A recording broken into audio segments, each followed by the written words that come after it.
ایک نوجوان میرے پاس آیا، کہا جی میری بیوی سے لڑائی ہوتی، مجھے کوئی تعویذ دو۔ میں نے کہا بیویوں پہ تعویذ اثر ہی نہیں کرتا۔ کہنے کا کیا کروں؟ میں نے کہا ایک عمل بتاتا ہوں، سنت عمل، کہ 1-2 لقمے اپنے ہاتھ سے بیوی کو کھلا دیا کرو۔ وہ کہنے لگا اس سے کیا ہوگا؟ میں نے کہا یہ تو تم دیکھو گے، پھر میں پوچھوں گا تم سے کیا ہوگا۔ میں نے کہا یہ سنت عمل ہے، اس سے محبت بڑھے گی۔ کوئی 8-10 دن گزرے تو اس کا فون ویسے آ گیا حال احوال پوچھنے میرا، تو مجھے اپنی بات یاد آ گئی۔ میں نے کہا میری بات پہ عمل کیا تھا؟ کہنے لگا نہیں۔ میں نے کہا کیوں؟ کہنے لگا شرم آتی۔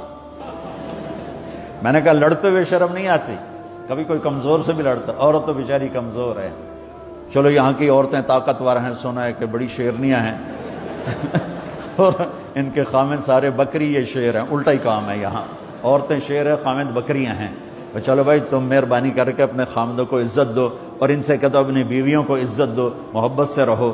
تو میں نے کہا بے وقوف، کبھی کمزور کے ساتھ بھی کوئی لڑتا ہے، اس میں تمہیں شرم نہیں آتی؟ اور اس میں شرم آتی ہے سنت۔ میں نے کہا چل کر اور مجھے بتا۔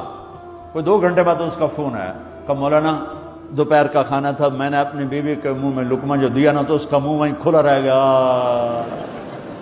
وہ کہنے لگی تو نے خود تو کیا نہیں، کسی نے تجھے بتایا ہے؟ کس نے بتایا؟ تو بتا، تیرے اندر یہ ظرف نہیں ہے، تمہیں یہ سبق کس نے پڑھایا ہے؟ اس نے کہا مجھے یہ سبق مولوی طارق جمیل نے پڑھایا۔ تو کہنے لگا میری بیوی نے ایسے اپنی جھولی اٹھا لی اور کہا مولوی طارق جمیل اللہ اس کے بچوں کو سلامت رکھے جس نے تمہیں انسان بنایا۔